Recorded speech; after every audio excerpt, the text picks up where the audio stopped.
Colliery क्षेत्र का आदमी हमसे मिला, उस काफी सीनियर था, वो वर्कर था वहां का, हमारे साथ फोटो लिया। हम बोले फोटो को क्या कीजिएगा? बोला बस कुछ नहीं, जनरल मैनेजर को व्हाट्सएप कर देंगे, मेरा काम हो जाएगा। कि मंदिर में दाना चुगकर चिड़िया मस्जिद में पानी पीती थी, सुना था कि राधा की चुनरी कोई सलमा बेगम सीती थी। और 4 लाख में सारा जमीन ले लिया। हमने खरीदा था 30 लाख में और जमीन का रेट हमको मिला 4 लाख, क्योंकि हमारे लिए इस दिल्ली में बोलने वाला कोई नहीं। इसीलिए हमने उन मीडिया को कहा कि धर्म का मुद्दा रहे चाहे आस्था का मुद्दा रहे, जब हम दिल्ली में कदम रखेंगे हमारे लिए रोटी सबसे बड़ा मुद्दा होगा। आप सोच के देखिए, उसके लिए क्या धर्म मुद्दा रहेगा जिसने 30 लाख में जमीन खरीदा था और मात्र 4 लाख में सारा जमीन चला गया? आप ही सोच के देखिए, क्या उसके लिए कोई आस्था मुद्दा रहेगा? नहीं, उसके लिए उसका हक मुद्दा रहेगा, सत्य मुद्दा रहेगा। उसके लिए उसका जो बिना किसी भाड़े के आए हैं, ये जो लोग बिना किसी खर्चे के आए हैं, सब पीड़ित लोग हैं। ये पीड़ित लोग हैं, इसीलिए आपके साथ जुड़े हैं। और इस झारखंड प्रदेश में शायद आप ही लोग हैं जो इस पीड़ित लोगों की आवाज बनकर आए हैं। नहीं तो आज जितने भी लोग राजनीति में चुनकर गए हैं, प्रतिनिधि बनकर गए हैं, आज वे बोल नहीं पाते हैं, आज अधिकार की बात को रख नहीं पाते हैं। तो ये आप लोग पीड़ित लोगों की आवाज बने हैं, इसलिए ये लोग बिना किसी शर्त के, बिना किसी भाड़े के ये लोग एकत्रित होते हैं। आज जब हम लोग भी 2 साल पहले इस आंदोलन को शुरुआत किए थे रणधीर वर्मा चौक, उससे पहले बोकारो में हुआ था, मात्र 50 की संख्या में रणधीर वर्मा चौक में हम लोग थे। लेकिन हमने कभी सपने में भी नहीं सोचा था कि जो संख्या 50 में थी वो कभी 50 लाख और 5 करोड़ तक जाएगी। ये हम लोगों ने सपने में भी नहीं सोचा था। तो आखिर कारण क्या था? कारण यही था कि ये लड़ाई हक अधिकार की है, ये लड़ाई उन शोषितों की है, वंचितों की है, जो लगातार सदियों से अपने राज्य में, अपनी मिट्टी में चले गए हैं। आज 40% इस भूभाग में खनिज संपदा होने के बाद भी हमारे लोग मैक्सिमम प्रदेशों में, विदेशों में प्रवास करते हैं। तो कहीं ना कहीं ये दुर्भाग्य का विषय है। आज यहाँ विभिन्न धर्मों को मानने वाले लोग बैठे हैं। भारत देश में अगर धर्म कोड की बात कही जाए तो संविधान 10 धर्म कोड को मान्यता देता है। मैं सभी का आदर करता हूँ। किसी को नीम के पेड़ में शांति मिलती है, किसी को आम के पेड़ में शांति मिलती है, सबका अपना अपना मार्ग है। लेकिन आप लोग जितने लोग बैठे हैं, आप भी जानते हैं, अगर आप किसी की आस्था ईश्वर में है, किसी की अल्लाह में है, किसी की रब में है, तो आप ये मत अपने जहन में रखिए क्यों आप कुछ भी करेंगे उसका ध्यान बार बार इसी धरती पे होगा। इस ब्रह्मांड में और भी दुनिया होंगे, उसको बनाने में व्यस्त होगा। एक बात आप जान लीजिए, यदि आज हमारा उद्धार कहीं से होगा, आज अगर कोई हमें सुरक्षा प्रदान करेगा, आज कोई हमारे हक अधिकार की लड़ाई को लड़ेगा, तो कहीं ना कहीं वो सर्वोच्च मंदिर है हमारा, जिसमें सभी धर्मों के लोगों की आस्था होती है, जिसे राज्य में हम विधानसभा कहते हैं और देश स्तर पर जिसे हम सांसद कहते हैं। जब भी कोई हमारे साथ घटना घटती है तो हम सभी धर्मों के मानने वाले लोग अपने धर्म स्थल पर नहीं जाते हैं, हम कानून की मदद लेते हैं। जब भी हमारे साथ कोई अन्याय होता है, जब भी कोई हमारे साथ अत्याचार होता है, हम अपने धर्मस्थल पर नहीं जाते हैं, हम कानून की सहायता लेते हैं। क्योंकि कहीं ना कहीं भारत, ये दुनिया आज लोकतंत्र के ढांचे में बन चुकी है। और बिल्कुल जिसने इस सृष्टि का निर्माण किया है वो इसी धरती पे उसकी नजर नहीं होगी। जब उसने इस जहां का निर्माण किया है तो क्या 510 मिलियन की धरती में वो बिजी होगा? इस धरती से बाहर कई ग्रह, कई उपग्रह, कई धूमकेतु, कई आकाश पिंड हैं, हो सके वो वहां होगा। इसलिए आज अगर हमें हमारी आने वाली भविष्य को सुरक्षित करना है तो राजनीति के अर्थ को समझना होगा। जो आज संविधान निर्माताओं ने हमारे हाथों में, एक दौर था जिसे हम राजतंत्र कहते थे, उस समय राजाओं का तलवार महत्वपूर्ण था, उनकी तलवार के आगे हम बहस नहीं कर सकते थे। लेकिन भारत एक लोकतांत्रिक देश है, हमारे पास लोकतंत्र का सबसे खूबसूरत ढांचा 1 पर्सन 1 वोट 1 वैल्यू है, जो आज के दौर का सबसे शक्तिशाली हथियार है। इस हथियार का आपको इस्तेमाल करना होगा। आज बहुत सारे मीडिया वालों ने हमसे पूछा कि केंद्र में, जो केंद्र से आप, चूंकि आप सांसद के चुनाव में लड़ेंगे, आप लोग एमपी के चुनाव में लड़ेंगे, उस समय केंद्र के पास धर्म इशू होगा, आप किन मुद्दों के साथ जाएंगे? मैंने कहा जो लोग आज सऊदी में फंसे हैं, जो लोग आज अन्य प्रदेशों में फंसे हैं, उनके लिए सबसे बड़ा धर्म अगर है तो रोटी का धर्म है, जो मजहब से भी ऊपर है। मैं उन मुद्दों के साथ एमपी का चुनाव लड़ूंगा। आज बहुत सारे लोग ये कहेंगे हम लोग विधायक, सांसद का ख्वाब या फिर बनने आए हैं। मैं आपको स्पष्ट कहूं, हमारे बीच रिजवान दा भी आज परिचय के मोहताज नहीं रहे, हमारे मोती दा भी परिचय के मोहताज नहीं रहे। इसी बीच हमारे प्रधान महासचिव खाने खान फरजान खान भी आए, परिचय के मोहताज नहीं रहे। निश्चय ही आज नहीं तो कल ये कोई बड़ी पार्टियां इनको टिकट ऑफर करेंगी, ये विधायक बन सकते हैं, बिल्कुल इनमें काबिलियत है और इनका कहीं ना कहीं क्षमता है। आज नहीं तो कल इनको कोई टिकट ऑफर करेगी, ये एनडीए इंडिया गठबंधन कहीं जा सकते हैं। लेकिन मैं ये हो सके 10 साल बाद पार्टी की सेवा करने के बाद ये मंत्री भी बन सकते हैं, लेकिन यकीन मानिए ये दिल से कभी खुश नहीं हो पाएंगे। हम लोग विधायक सांसद नहीं बनने आए हैं, हम लोग व्यवस्थाओं को बदलने आए हैं, इस बात को ध्यान में डालिए। हम एक ऐसा आधार बनाएंगे कि हमारी पार्टी का अगर कोई कार्य करता रहेगा तो वो अभिमान करेगा। हम एक ऐसा माहौल क्रिएट करने आए हैं और आज शुरुआत हो चुकी है। आज हमारे पास एक मुखिया का, एक वार्ड सदस्य का प्रतिनिधि नहीं है, लेकिन आज भी लड़के लोग बोलते हैं कि दादा एक फोन हम लोग लगाते हैं और हमारा काम हो जाता है। कल एक कोलियरी क्षेत्र का आदमी हमसे मिला, उस काफी सीनियर था, वो वर्कर था वहां का, हमारे साथ फोटो लिया। हम बोले फोटो को क्या कीजिएगा? बोला बस कुछ नहीं, जनरल मैनेजर को व्हाट्सएप कर देंगे, मेरा काम हो जाएगा। यानी जो कोलियरी के जीएम हैं उनको व्हाट्सएप कर देंगे, मेरा काम हो जाएगा। तो ये बदलाव हम लोग बिना किसी पद में रहकर लाए हैं। आज किसी फैक्ट्री में चले जाए, किसी कंपनी में चले जाए, आज हमारे नौजवानों से टॉकिंग करने के लिए घबराते हैं, चाहे एचआर रहे चाहे कोई पदाधिकारी रहे। तो सोच के देखिए, अगर हम लोगों को आप लोग आशीर्वाद देकर अगर नेतृत्व करने का अवसर देंगे तो इस राज्य में क्या बदलाव आएगा। और निश्चय इस बात को ध्यान में रखिए, हम लोग इससे पहले के राजनेता किस प्रकार की परिपाटी में अपने आप को ढाले हैं मायने नहीं रखता है। आज हम लोगों के ऊपर जो आस्था इस राज्य की जनता ने दिखाया है, इससे हम लोग किसी भी प्रकार से विश्वासघात नहीं करेंगे, किसी भी प्रकार का विश्वासघात नहीं होगा। क्योंकि अगर हमें एमपी का ही चुनाव लड़ना है तो आप लोग भी जानते हैं अभी भारत देश में 2 ही पार्टियां हैं जो एमपी के चुनाव में दमदार रहेंगी, एक इंडिया गठबंधन है, एक एनडीए गठबंधन है। और मैं आपको कोई झूठ बात नहीं, न हवा हवाई बात नहीं, दोनों पार्टियों के बड़े लीडर हमसे संपर्क करते हैं कि आप बोलिए आपको 3-4 सीट है, इनमें आप नाम लेके बोलिए कि लोकसभा किस सीट से लड़ना पसंद करेंगे। इन 2 वर्षों ने हम लोगों ने अपनी काबिलियत को इतना बनाया है। और एक बात बताइए, 29 साल का लड़का कौन नहीं चाहेगा यार कि एनडीए चाहे इंडिया से उठकर दिल्ली पहुंच जाए। लेकिन क्या होगा, हम तो एमपी बन जाएंगे, लेकिन आज जो झारखंड की जनता जो एक उम्मीद से देख रही है कि कोई आएगा उस विधानसभा के भीतर, कोई जाएगा उस राजधानी के भीतर, कोई जाएगा देश की राजधानी में जो हमारी बातों को रखेगा। आप भी जानते हैं, चाहे एनडीए गठबंधन हो चाहे इंडिया गठबंधन हो, जो एमपी एमएलए क्यों ना रहे, वो कहीं ना कहीं दिल्ली से संचालित होता है। और दिल्ली से संचालित होने वाला नेतृत्व हमें नहीं चाहिए। दिल्ली को पारसनाथ की पहाड़ में बैठाए, हमें ऐसा नेतृत्व चाहिए। आज यही कुछ दिन पहले हम गिरिडीह लोकसभा के अंतर्गत पेटरवार क्षेत्र गए थे, वहां 3 सड़क बन के आया है। एक व्यक्ति ने बताया कि जब हमने यहां जमीन को खरीदा था तो 30 लाख, चूंकि रोड के किनारे था, 1-1 लाख रुपया प्रति डिसमिल खरीदे, लेकिन सरकार ने हमको 16,000 रेट दिया और 4 लाख में सारा जमीन ले लिया। हमने खरीदा था 30 लाख में और जमीन का रेट हमको मिला 4 लाख, क्योंकि हमारे लिए दिल्ली में बोलने वाला कोई नहीं है। इसीलिए हमने उन मीडिया को कहा कि धर्म का मुद्दा रहे चाहे आस्था का मुद्दा रहे, जब हम दिल्ली में कदम रखेंगे हमारे लिए रोटी सबसे बड़ा मुद्दा होगा। आप सोच के देखिए, उसके लिए क्या धर्म मुद्दा रहेगा जिसने 30 लाख में जमीन खरीदा था और मात्र 4 लाख में सारा जमीन चला गया। आप ही सोच के देखिए, क्या उसके लिए कोई आस्था मुद्दा रहेगा? नहीं, उसके लिए उसका हक मुद्दा रहेगा, सत्य मुद्दा रहेगा, उसके लिए उसके साथ जो अन्याय हुआ वो मुद्दा रहेगा। और आज इस बात को आपको मानना होगा। हम लोग एक साधारण सा छात्र, ना कल तक हमें कोई जानता था, ना कल तक हमें कोई पहचानता था, लेकिन आज राज्य के नेतृत्व हमें देख रही है तो कहीं ना कहीं हमें नियति चुनकर लाई है, हमें वो बुद्ध विधाता चुनकर लाया है। अभी आपको तय करना है कि आप हमारा साथ किस प्रकार से देते हैं। क्योंकि देखिए, ऐसा नहीं कि हम लोग आखिरी हैं, इसके बाद 20 साल बाद फिर कोई आंदोलन आएगा, फिर कोई आंदोलन खड़ा होगा, फिर कोई टाइगर, फिर कोई रिजवान बन के आएगा, लेकिन तब तक हम लोग बहुत कुछ खो चुके होंगे, तब तक हम लोग बहुत चीजें खो चुके होंगे।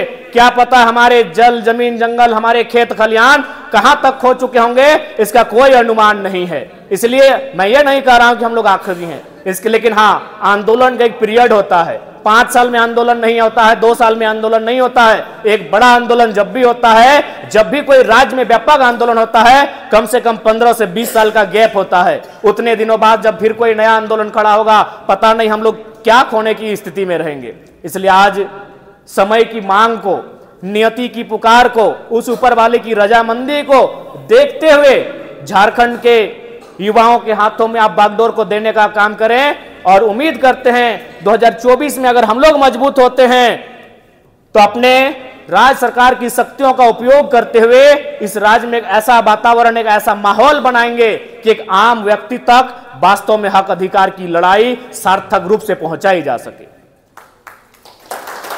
बहुत सारे लोग कहते हैं कि ये चेंगड़ा लोग क्या बदलाव करेंगे। देखिए, बदलाव आइडिया से होता है। एक छोटी सी आइडिया सिस्टम को बदल देती है, एक छोटी सी आइडिया माहौल को बदल देती है। हमारे पास आइडियाज हैं, हमारे पास तौर तरीके हैं, हम लोगों ने सोच कर रखा है कि अगर हम लोग को स्थान मिलेगा तो हम लोग क्या कर सकते हैं। अभी उदाहरण के लिए मान के देखिए, माननीय मुख्यमंत्री आज चौक चौराहे जहां देखिए उन्होंने अपने एडवर्टाइजमेंट के लिए लगभग करोड़ों का पोस्टर लगाया है। अब एक बात बताइए, अगर कोई पढ़ा लिखा जिसके पास आइडिया हो, उन पोस्टर बैनर को केवल रोक करके हमें लगता है उन पैसों से छोटी मोटी योजनाएं लेकर हम लोग आ सकते हैं। हमारे पास आइडियाज की कोई कमी नहीं है, लेकिन जब तक, चूंकि भारत एक लोकतांत्रिक देश है, आप सिस्टम में जब तक नहीं आते हैं, आप उन चीजों को इंप्लीमेंट नहीं करेंगे, तब तक विशेष बदलाव होने की अपेक्षा आप नहीं रख सकते हैं। इसलिए, और आज देखिए, अगर हम लोग को भी अगर चुनाव लड़ने की इच्छा होती तो हम लोग 2 साल पहले पार्टी बना लेते। आप लोग सुने होंगे कि अभी पार्टी हम लोग को रजिस्ट्रेशन के लिए गया है, अड़चने आ रही हैं, बहुत सारे लोग सवाल करते हैं पार्टी बना क्यों नहीं। अरे भाई, हम लोग चुनाव लड़ने का उद्देश्य ही नहीं था। हमारा उद्देश्य था झारखंड के लिए आवाज बनना, लेकिन 2 सालों से लोगों ने कहा कि भाई आप लोग विकल्प के तौर पर आए हैं तो कहीं ना कहीं आप लोगों को पॉलिटिक्स करना चाहिए। तब हम लोग पॉलिटिक्स को मानकर आए हैं, वरना हमारा कभी उद्देश्य नहीं था कि हम लोग राजनीति करेंगे। तो इसलिए अगर ये अवसर आया है तो कहीं ना कहीं अवसर इसलिए आया है क्योंकि झारखंड के साथ जो अन्याय और दुराचार हुआ है, ये पूरे ब्रह्मांड में किसी के साथ नहीं हुआ है। हमारे पास 28 राज्य, 8 केंद्र शासित राज्य हैं। वे लोग हवा, धूल, पानी, गर्मी, बरसात सहते हैं। झारखंड के लोग एक्स्ट्रा चीज सहते हैं, उसे अन्याय और जुल्म कहते हैं। पूरे भारत में ऐसा जुल्म कहीं नहीं होता है। पता नहीं दिल्ली में बैठे लोगों को हमसे क्या दुश्मनी है। दुश्मनी ज्यादा नहीं है, हमारे पास जो खनिज संपदा है उसे लूटना चाहते हैं। अगर ये हमारा जंगल होता, जिस प्रकार चूंकि झारखंड एक जंगली क्षेत्र है, तो दिल्ली तो छोड़िए, पड़ोसी राज्य हमें देखने तक नहीं आता, झांकने तक नहीं आता। लेकिन जब से अंग्रेजों ने इन्हें पता दिया है कि यहाँ ये रूढ़ है, ये एक ऐसा प्रदेश है जहां कण कण में खनिज है, तब से दिल्ली से लेकर पड़ोसी राज्यों की हम पे नजर है। कोई आप राज्य चले जाइए, हम लोग लगभग 3-4 राज्य इस दरमियान घूम के आए। कहीं तो 100%, 3rd 4th ग्रेड में 100% रिजर्व है, कहीं भाषा के आधार पर आपको उसी भाषा में पेपर लिखना होगा, कहीं तो साफ साफ है कि भाई अन्य राज्यों के लोग यहाँ सरकारी नौकरी करेंगे ही नहीं। लेकिन एक झारखंड है जहां कोई सीमा नहीं होने के कारण, जहां कोई बैरियर नहीं होने के कारण आज हमारे हक अधिकार को लगातार लोग छीन कर ले जा रहे हैं। और ताज्जुब की बात तो तब आती है, हाल ही फिलहाल अखबार में पढ़ें कि अब जो हमारा कॉन्ट्रैक्ट, जो पीसीसी का सड़क बनता है 100 फीट का, 150 फीट का, उसमें अभी यूपी और बिहार के ठेकेदार हैं। अच्छा, एक बात बताइए, लोग, बहुत सारे लोग कहते हैं ना ये बाहरी भीतरी की लड़ाई है। क्या हमने किसी भीसी को कहा? जैसे यहाँ अभी श्यामा प्रसाद मुखर्जी विश्वविद्यालय है, रांची विश्वविद्यालय है, या फिर विनोबा भावे विश्वविद्यालय है, हमारे पास विनोद बिहारी महतो विश्वविद्यालय है। क्या हमने किसी भीसी को कहा कि भीसी आप वापस चले जाएं, गो बैक, क्योंकि आप हमारे राज्य के नहीं है? नहीं कहा हमने, क्योंकि वो सेंट्रल वैकेंसी है, नेट जेआरएफ के लोग हैं, वो आ सकते हैं। अरे भाई, अगर आप पीजीटी के टीचर में भी बाहर के लोग आएंगे, प्राइमरी टीचर में भी अगर बाहर के लोग आएंगे, तो बताइए क्या झारखंड के लोग झाल बजाएंगे? हमने तो भीसी का कभी विरोध नहीं किया। यहीं जाइए हजारीबाग में, हमको लगता है धनबाद यूनिवर्सिटी की बात कीजिए तो 90% लोग यूपी बिहार बंगाल के हैं भाई। 10% झारखंडी होंगे कि नहीं पता नहीं है, तो दरबान में है, घास छीलते हैं, चपरासी करते हैं, पढ़ाने वाले सब तो बाहर के हैं। लेकिन हमने तो कभी विरोध नहीं किया क्योंकि वो सेंट्रल लेवल की वैकेंसी है। अब अगर प्राइमरी टीचर बन के भी अगर अन्य राज्यों के लोग आएंगे तो झारखंड क्यों बना है? इसीलिए हम लोग अपने स्टैंड पे कायम है। हमारा स्टैंड झारखंडियत है, किसी को बुरा लगता है लगे, लेकिन हमारा लड़ाई कहीं गलत नहीं है। हमने कभी रांची के डीसी से सवाल किया या फिर धनबाद के डीसी से कि आप हमारे राज्य के नहीं है, आप चले जाएं? नहीं किया, क्योंकि ए ग्रेड की बहाली है, यूपीएससी से चुनकर आए हैं, वो पूरे देश में कहीं जा सकते हैं। हमने कभी डीसी से सवाल नहीं किया, हमने कभी एसपी से सवाल नहीं किया, हमने कभी जो बड़े पदाधिकारी हैं, जो जिला को चलाते हैं, उनसे कभी सवाल नहीं किया। लेकिन भैया अगर वो दरोगा बन के, वो एसआई बन के, अगर वो बड़ा बाबू छोटा बाबू बन के सभी थानाओं में आएगा तो विरोध करें कि नहीं करें? हमारे लोग आपके राज्य में जिस प्रकार से जाते हैं, जो सम्मान पाते हैं, उसी सम्मान के आप यहां हकदार हैं।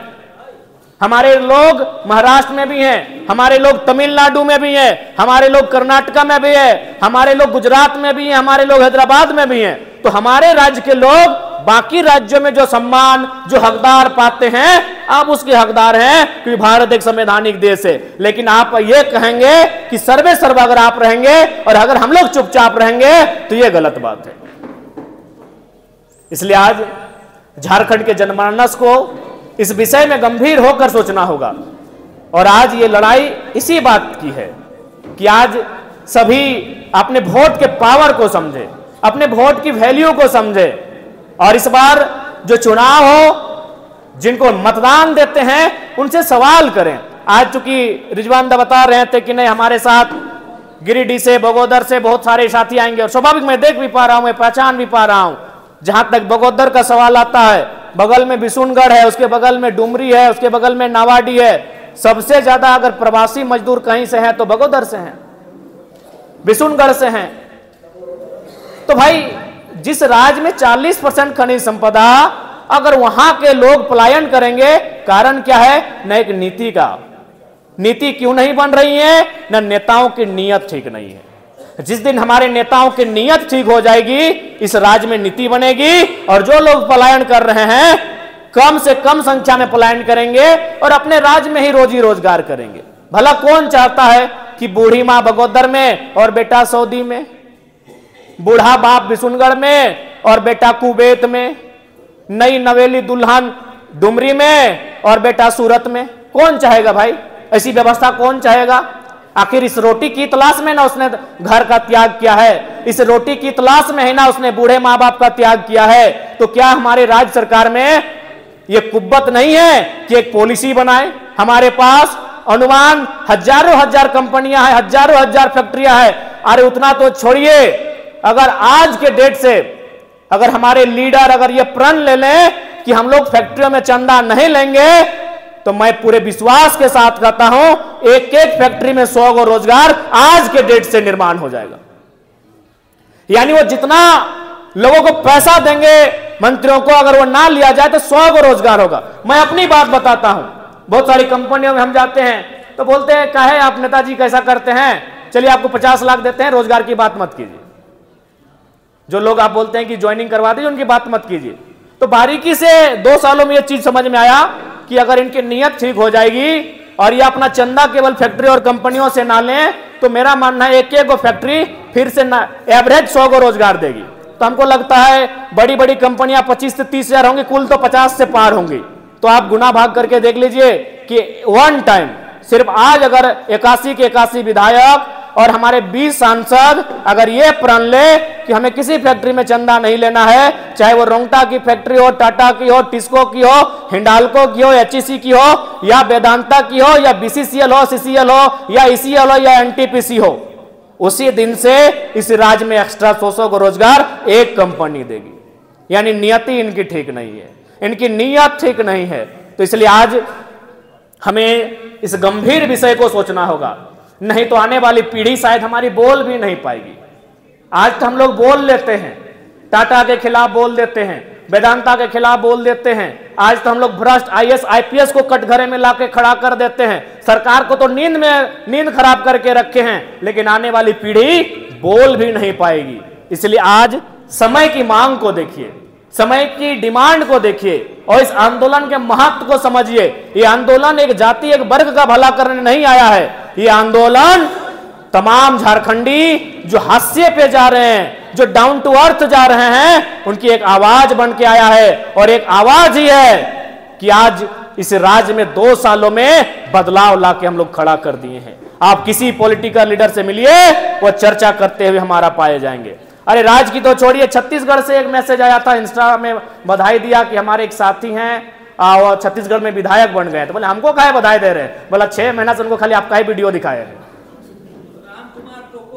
हाँ, जो भी हम नाम भूल रहे हैं, देखिए दादा नाम बता रहे, तो ये कोई मजाक और फेंका फेंकी बात नहीं कर रहे। छत्तीसगढ़ में सीतापुर विधानसभा, छत्तीसगढ़ में काहे अकाली वीडियो देख देख के, यानी कहीं ना कहीं ये विचारधारा ये राज्य ही नहीं ये देश भी सुन रहा है। तो आप तो राज्य के लोग हैं, आप हमारे अभिभावक हैं, आप हमारे भाई बंधु हैं। इस विचारधारा को इस सीमा के बाहर लोग पसंद कर रहे हैं, मान रहे हैं, उसका समर्थन कर रहे हैं। आप तो हमारे लोग हैं, आपका आशीर्वाद चाहते हैं। जो हमसे बड़े हैं उनका आशीर्वाद और दुलार चाहते हैं, जो हमारी उम्र के हैं उनका हम लोग सहयोग और समर्थन चाहते हैं। इस राज्य में जो नव निर्माण की किलकारी गूंजी है, एक आंदोलन आया है, इस आंदोलन को अब राजनीति का स्वरूप देने के लिए आज हमें कहीं ना कहीं जहां से नीति नियम बनता है उन नियमों को बनाने वाले लोग जहां पहुंचते हैं वहां खुद को स्थापित करना होगा। पुनः ज्यादा समय नहीं ले पाएंगे क्योंकि अस्वस्थ है और बोलने में असुविधा हो रही है। मैं आज के या मिलन समारोह का कार्यक्रम था जिसमें मुख्य रूप से हमारे बड़े भाई रिजवान साहब अपने साथियों के साथ, अपने अभिभावकों के साथ, अपने हित शुभचिंतकों के साथ हमारे साथ जुड़े। सिर्फ जुड़े कुछ नहीं, हमारी प्लानिंग का हिस्सा था। हमेशा मौलाना सरफराज जी से भी बातचीत होती थी, हमारी प्लानिंग का हिस्सा था। और ये नियम है कि भाई कहीं ना कहीं सबका अपना अपना समुदाय कौम वर्ग होता है। मान के चले ठीक है, जयराम महतो कितना भी अच्छा बोलता है, कितना भी अच्छा उसका विचारधारा है, लेकिन यदि हम किसी स्वर्ण समाज में जाएंगे तो हमारा वहां प्रतिनिधित्व एक स्वर्ण समाज का होना चाहिए। वो हमसे डायरेक्ट नहीं मिलेंगे, स्वाभाविक है। यदि हम किसी अनुसूचित जनजाति वर्ग के सामने जाएंगे तो हमारा प्रतिनिधित्व उस वर्ग का होना चाहिए जो हमें वहां तक लेकर जाएगा। तो इसीलिए हमारी प्लानिंग का हिस्सा था कि आप जो आपका वर्ग है, जिसे अब तक लोगों ने दिग्भ्रमित करके रखा है, उस वर्ग को आप एकत्रित कीजिए, उस वर्ग को आप जागृत कीजिए, उस वर्ग को आप एकजुट कीजिए। और हम लोग स्पष्ट कहेंगे हम लोग सामाजिक न्याय की विचारधारा वाले लोग हैं। जिनका 1% आबादी होगा, अरे जिनका 0.1% आबादी होगा, हम उनको इग्नोर नहीं कर सकते हैं। तो इस राज्य में अल्पसंख्यक की आबादी 15% है, कोई भला इग्नोर कैसे कर सकता है? हम सामाजिक न्याय के पक्षधर हैं, हम लोग सामाजिक न्याय को मानते हैं।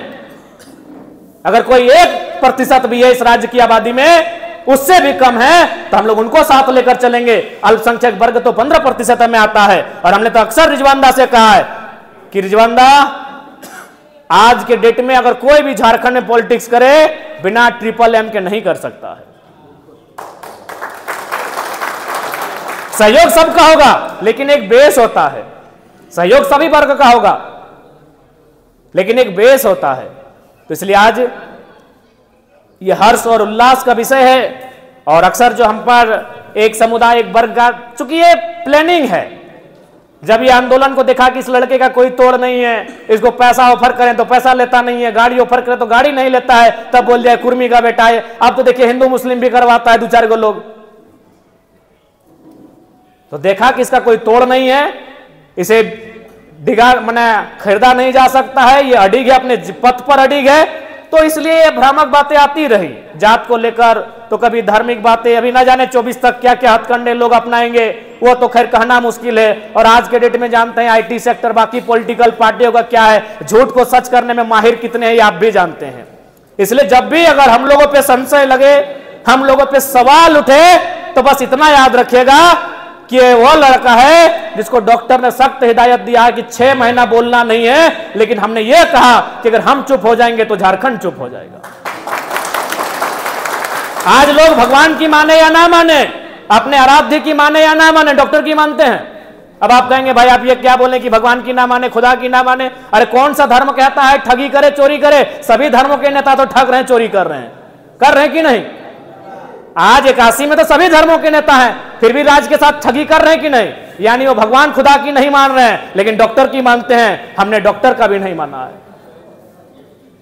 तो इसलिए जब भी आपको अगर कोई भ्रामक बातें आपके सामने आए, बस आप एकांत में जाके आंख बंद करके याद करना इस चेहरे को कि हमने इन 2 सालों में इस राज को स्थापित करने के लिए, इस राज के लोगों के अधिकार को चर्चा का विषय बनाने के लिए हमने क्या नहीं खोया है।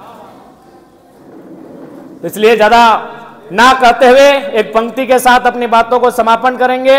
और पुनः मैं धन्यवाद दूंगा हमारे रिजुदा, प्यार से इन्हें कहते हैं, और जो भाई प्यार से कहा जाता है वो नाम तो जुबान पे आ जाता है।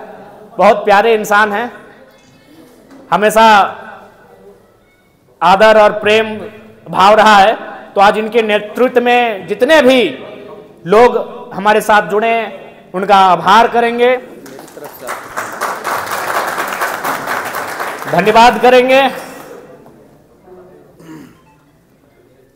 कि मंदिर में दाना चुगकर चिड़िया मस्जिद में पानी पीती थी, कि मंदिर में दाना चुगकर चिड़िया मस्जिद में पानी पीती थी। सुना था कि राधा की चुनरी कोई सलमा बेगम सीती थी। कि एक था रसखान जो रघुपति राघव गाता था, कि एक था रसखान जो रघुपति राघव गाता था, और एक था प्रेमचंद जो लोगों को ईदगाह सुनाता था। तो ये हमारे कि सुना था कि मंदिर से दाना चुगकर चिड़िया मस्जिद में पानी पीती थी, कि मंदिर से दाना चुगकर चिड़िया मस्जिद में पानी पीती थी। सुना था कि राधा की चुनरी कोई सलमा बेगम सीती थी।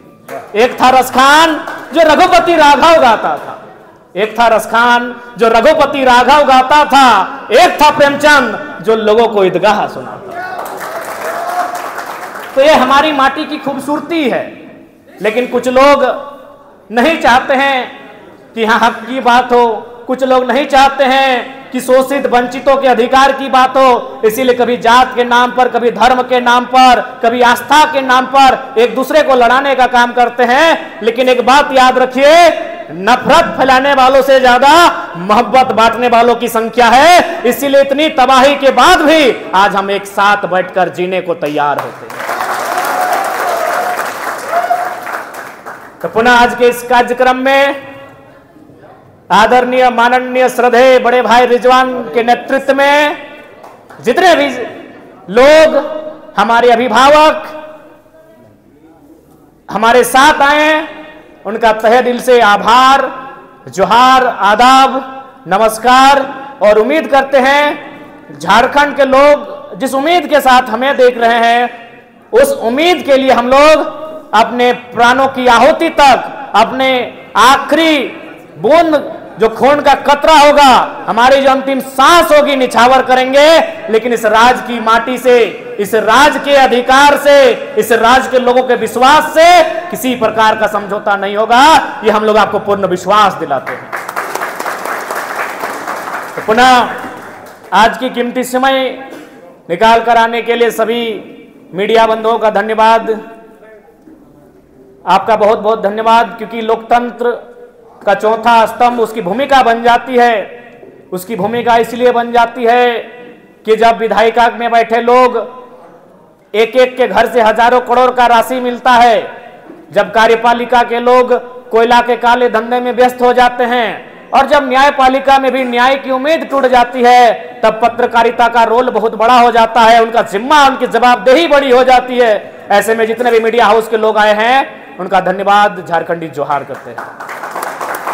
और बाकी सबको धन्यवाद कि आप यहां तक आए। जब तक मीडिया के लोग सानू महतो झारखंडी को लाइक, फॉलो, शेयर, कमेंट करें।